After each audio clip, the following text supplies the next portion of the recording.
Henry Harpending.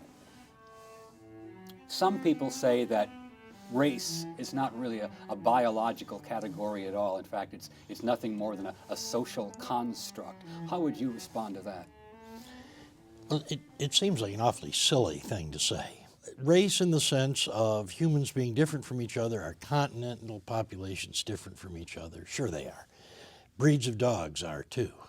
But there's also hybrids between breeds. There's a whole spectrum of dogs that you can find that have all kinds of ancestry. So if you want to say dog breeds are a social construct, you're welcome to. I can't imagine why you'd make a point of saying that, because the underlying biology, my 10-year-old kid knew that. So race is real to some degree. Human differences are real. And whether you want to call them races or subspecies or breeds, I don't care. It's not a question that has an answer, because it's just wordplay. What would you say is the source of racial differences? Well, that is interesting. In human genetics and in biology in general, we've gone through perhaps 40 or 50 years of assuming that the differences in the genomes of different organisms reflect random processes called genetic drift. That our DNA just sort of sits there and reproduces itself, but there isn't a lot of selection going on. This is called neutralism, and it has been very popular in biology, frankly, because it makes the mathematics easy. So it's easy to analyze data in terms of neutral theory. So this famous quip of Lewontin's that only 15% of our diversity is between groups reflects that idea that we can treat human genetic diversity like paint, and you can have a little bit of this color and a little bit of that color, and you mix them together and they mix. But when most people talk about race, they're talking about things that are apparent and visible, like your skin color. That doesn't follow Lewontin's quip of 15% to 85%. These are probably caused by selection. Now, the most interesting thing that's happened in human genetics in the last 10 years is the discovery that a whole lot of our genome is under selection, that it is driven by selective differences between genetic variants in different areas. Can you expand on that a bit for me? Well, Africans, most sub-Saharan Africans, have a broken immune system receptor called Duffy. And it turns out that if that is broken, you don't suffer very much from Vivax malaria. It's a broken gene that protects you against Vivax malaria. So the reason that Africans are Duffy negative and people elsewhere are not is because of malaria, and only malaria, Vivax malaria, benign tertian malaria. That difference is not just a sort of random consequence of the accidents of history. It's caused by the environment, by selection. The same is true for sickle cell anemia. It is looking as if a lot of the well-known Northern European Jewish diseases, Tay-Sachs. like Tay-Sachs, like Canavan's disease, like idiopathic torsion dystonia, there's a whole list of them. They all play with your central nervous system, and there's evidence that a number of them, if you only have one copy, you're a so-called heterozygote or a carrier, boost your IQ. This is selection. It's not just random. The accepted wisdom for many years is that all these Jewish diseases are consequences of inbreeding in a bottleneck, that somehow they were reduced to a very few number of founders. Well, today we can look at directly at the genomes, at the gene sequences. There's no trace of a bottleneck, absolutely no bottleneck. They have more diversity than Europeans. So what used to be loose talk in the playground for talkers and demagogues, we have evidence now and data, and we can say without any doubt at all that these things are due to selection. By selection, are we talking about our Darwinian process? Absolutely Darwinian, sure.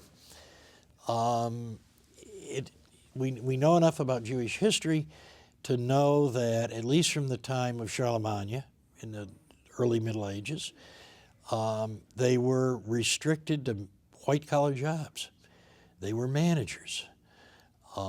They were tax collectors, tax farmers, diplomats, and they were restricted for many reasons from doing other jobs, like having a farm. And we also know that successful individuals had twice as many surviving children as poor Jews. So every generation, you're putting people into this pure white-collar environment. Those who succeed can afford a wet nurse, they can afford firewood, they have a house in the country when the plague comes. We know lots of the details. Every generation, they're having twice as many children as the folks who don't quite make it. And what rapid environmental change like this does, I mean, and for Jews, that was a big environmental change. You're taking Middle Eastern farmers, sticking them in the North European plain, and saying, you know, good luck. This is a tremendous environmental change, and whenever you have a big environmental change, you get selection for many things that are kind of quick fixes, like sickle cell anemia in black people. But in the long run, then they cause their own problems, like Tay-Sachs disease in Jews, or sickle cell anemia in people from tropical Africa. Probably connexin 26 deafness in Europeans seems to fit this pattern. There's lots of these that are known, and they're pouring out of the data producers like a flood, like a waterfall. Nobody can keep up with all the new information. Does this flood of new data coming in reinforce your beliefs, or does it cause you to question them? Well, I think I've internalized the viewpoint of science, and that is that you don't believe anything. You try to disbelieve, you try to disprove things. And what is left is things that you can't falsify. So I'm always skeptical, just because that's the way it works. And in fact, when any of us, most of us, encounter a scientist who is telling us the way things are and is a true believer, we completely dismiss him. Don't pay any attention to him. This is all of science. Most of us don't. Not most. Many of us don't pay a lot of attention to the global warming stuff because it's full of true believers. And anytime you see a true believer in science, you walk the other way, or at least scientists do. Unfortunately, many journalists don't, and so we have lots of well-known facts like race being a social construct that aren't true, but a lot of people know them because they've been told them. What would you say to the person that says all of this science is just a way of hiding a deep-seated racism? Well, there's an old joke from the 70s about a psychiatrist who walks out of his apartment in the morning, walks down the street, walks by a guy he doesn't know, and the guy says, "Good morning."